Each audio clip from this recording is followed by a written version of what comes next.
The NFL is omnipresent, as is Ian Rapoport, NFL Network insider and free agent frenzy.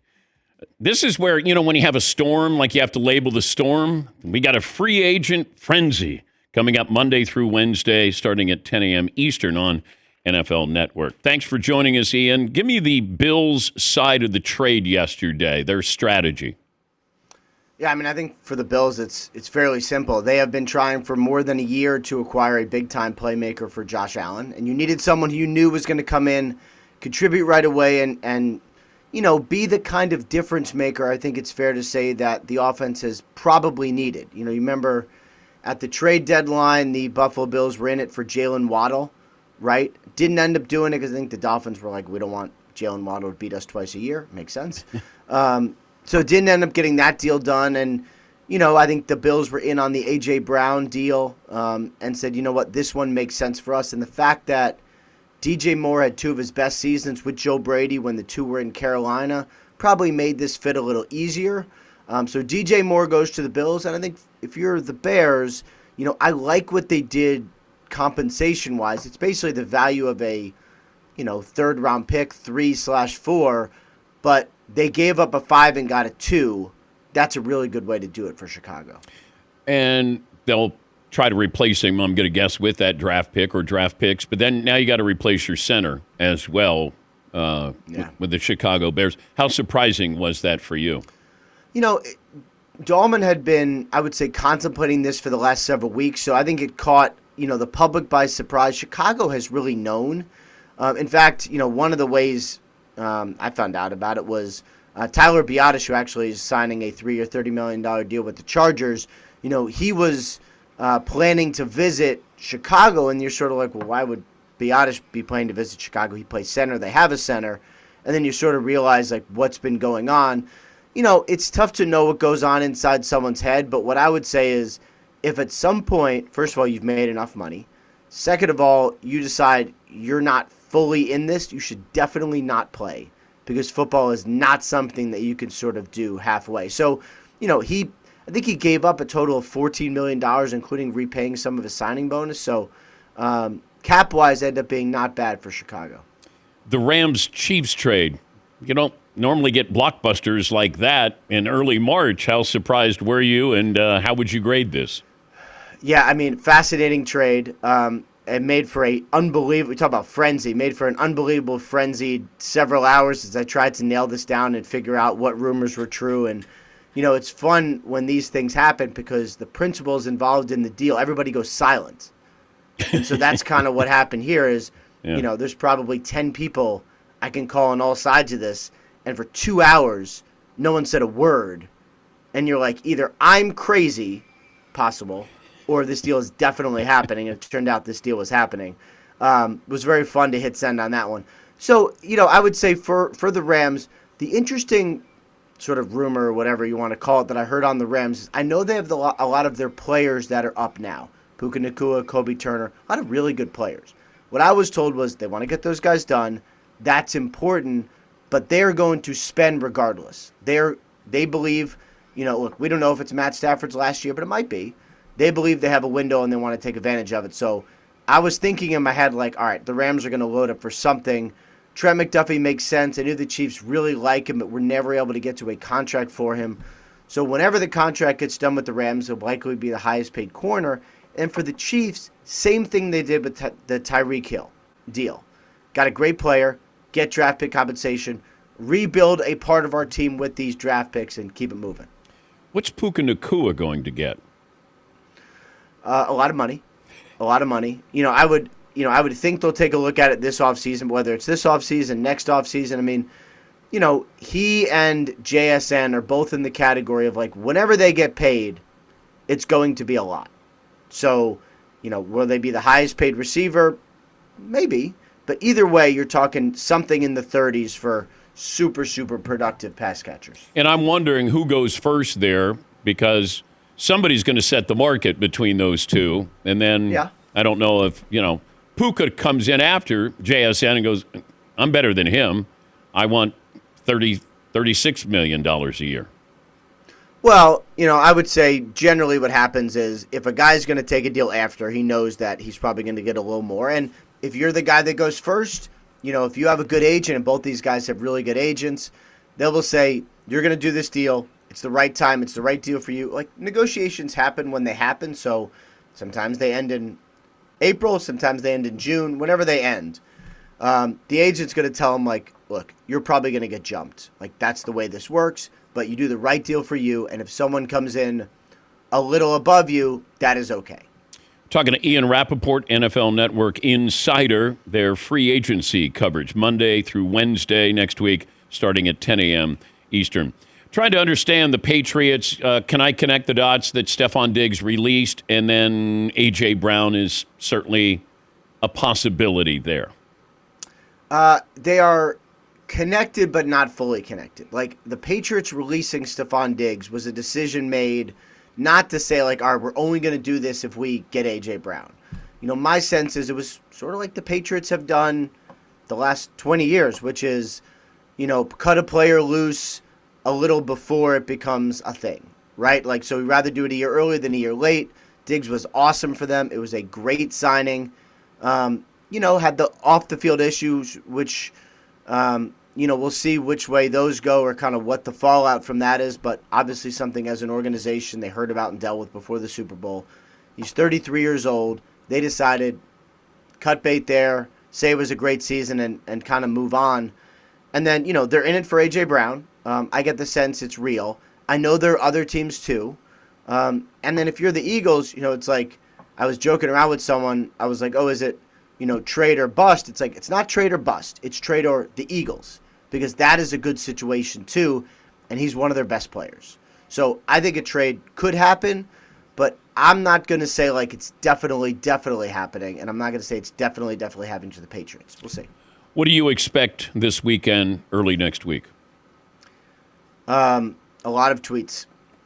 A lot of phone calls, a lot of tweets. I think, what generally happens is the trades happen kind of early because teams would like to know going into the week, like, what do we have, right? Like, so I would say today and tomorrow, maybe into Sunday morning, you'll probably get some more trades as teams clear space, as they, get rid of some veterans, as they collect draft picks, those sorts of things.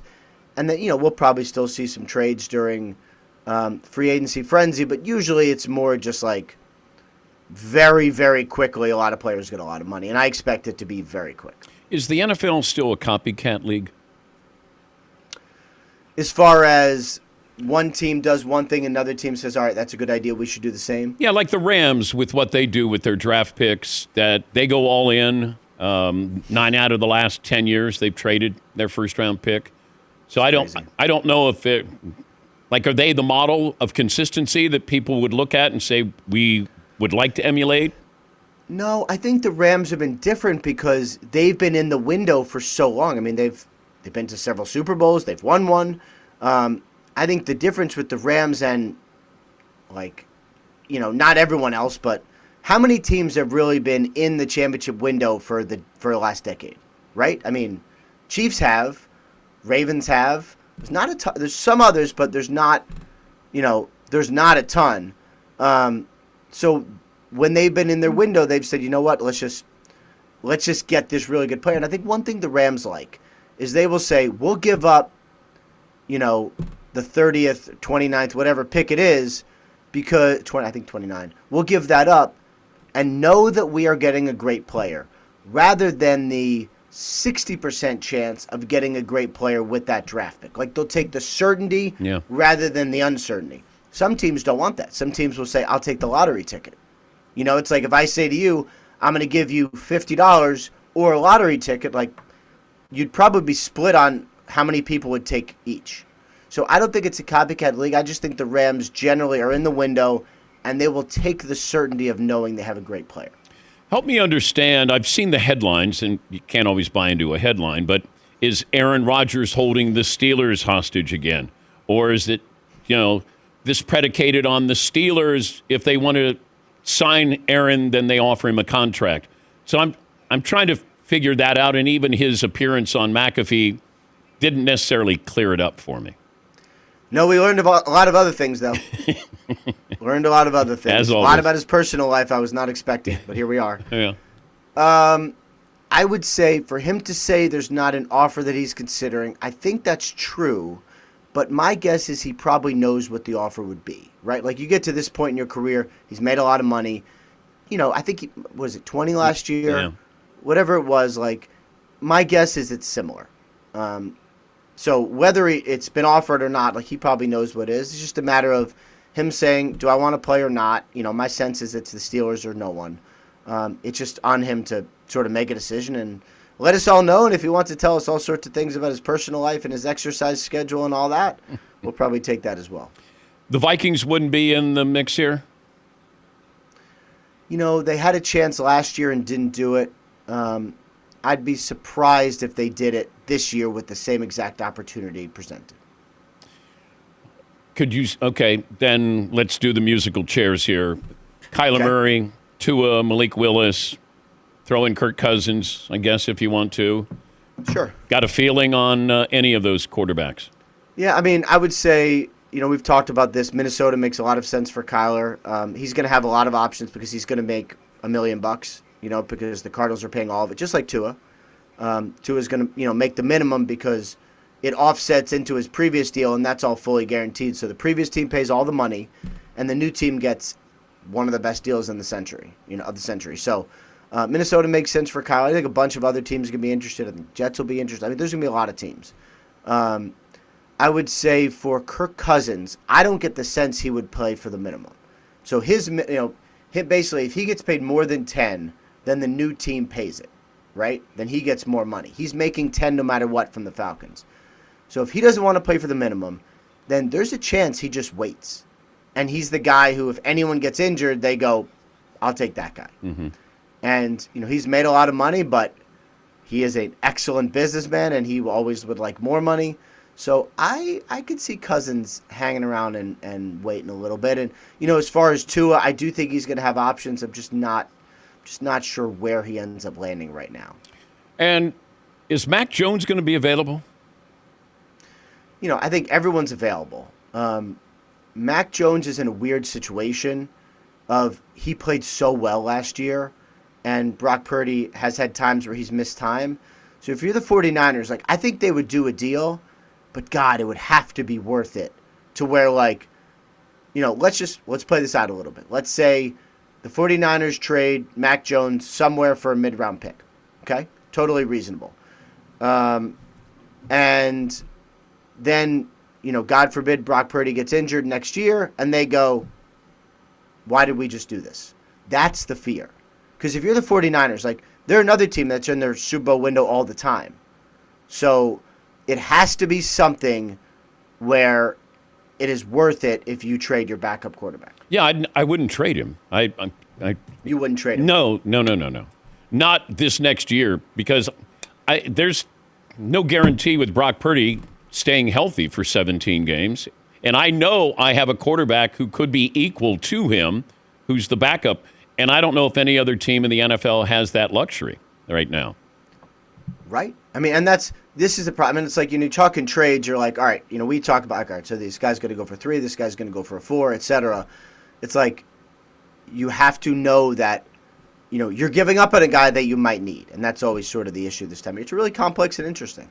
And Malik Willis, it feels like it's Miami or Arizona, given the connections of Mike LaFleur to Matt LaFleur, and then the front office going to the Dolphins.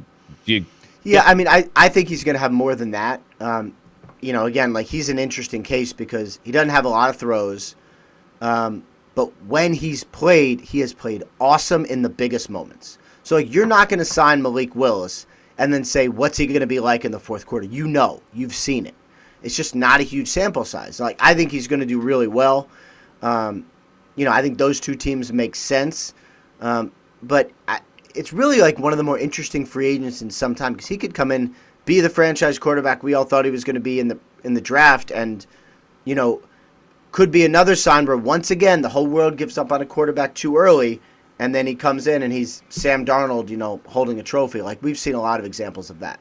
What's the next contract going to be worth for a quarterback? Like Drake May, what's his contract You know, 5 years, 290. I mean, I would say first of all, probably looking at you'd hope to do 4 years. Dak Prescott's still the gold standard at 60. I think whenever Lamar gets a deal done with the Baltimore Ravens, which doesn't sound imminent, but you'd hope this offseason, that might be the one that either sets the bar or comes close. But yeah, I mean, if Dak's at 60, I think the next round of quarterback deals, you're pushing 60 or maybe more. But the cap's going up. That's what you want, right? That you want all these guys to get paid. They all deserve it. If you're, the worst problem you have is also the best, which is you got to pay your quarterback a lot of money because that means you got a guy, and that's a very good thing. Thanks for taking time. Awesome. Good hanging, man. Take care. Ian Rapoport, NFL Network insider, the free agency frenzy coverage, Monday through Wednesday next week, starting at 10 a.m. Eastern on NFL Network.